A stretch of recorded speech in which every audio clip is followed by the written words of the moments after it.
Saint-Renan, c'était une sénéchaussée. Une ville, elle avait le nom de ville parce qu'elle avait un château. Et il y avait dans cette ville un marché, une cour de justice, cela jusqu'en 1681 exactement, date à laquelle notre bon roi Louis XIV a décidé de transférer les marchés ainsi que la cour de justice à Brest. Jusque donc en 1681, Saint-Renan a été une ville beaucoup plus importante que Brest. Elle a rayonné sur 37 paroisses.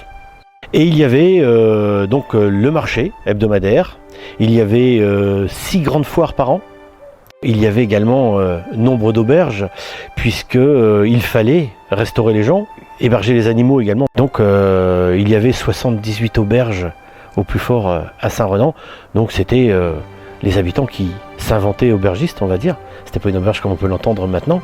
Ça a amené également beaucoup d'animations dans la ville. Bon, immanquable, la place du Vieux Marché. On a quelques maisons qui sont anciennes, des maisons qui datent du 15e. On a une maison particulière qui a été restaurée l'année dernière, au cours du premier semestre dernier.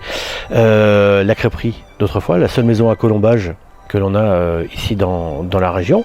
Il y a la maison du corps de garde, l'ancienne prison pour les militaires. Il y a également comme site remarquable le lavoir. Le lavoir qui est dans la partie basse de la ville, qui comprend 7 bassins. C'est l'un des plus grands lavoirs du Finistère. Il fait environ 300 mètres carrés et il est alimenté par 2 sources. Il y a un parcours de ville et sur ce parcours, vous avez des plaques émaillées qui sont disposées sur tout le parcours et qui retracent la vie de Saint-Renan aux alentours du 14e, 15e, 16e siècle.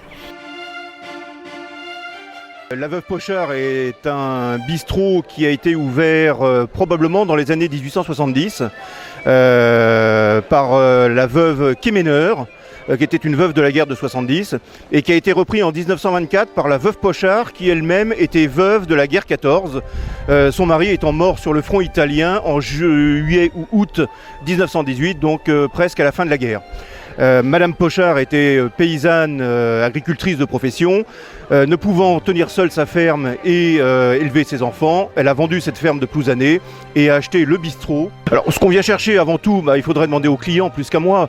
Je pense qu'ils viennent pour 2 choses. D'une part, il y a une âme relativement particulière dans ce bistrot qui est resté très probablement et même certainement le dernier bistrot bretonnant de l'ouest du Finistère. C'est-à-dire que vous venez à n'importe quel moment de la journée, vous êtes sûr de trouver quelqu'un qui parlera breton. Et puis une décoration et une âme.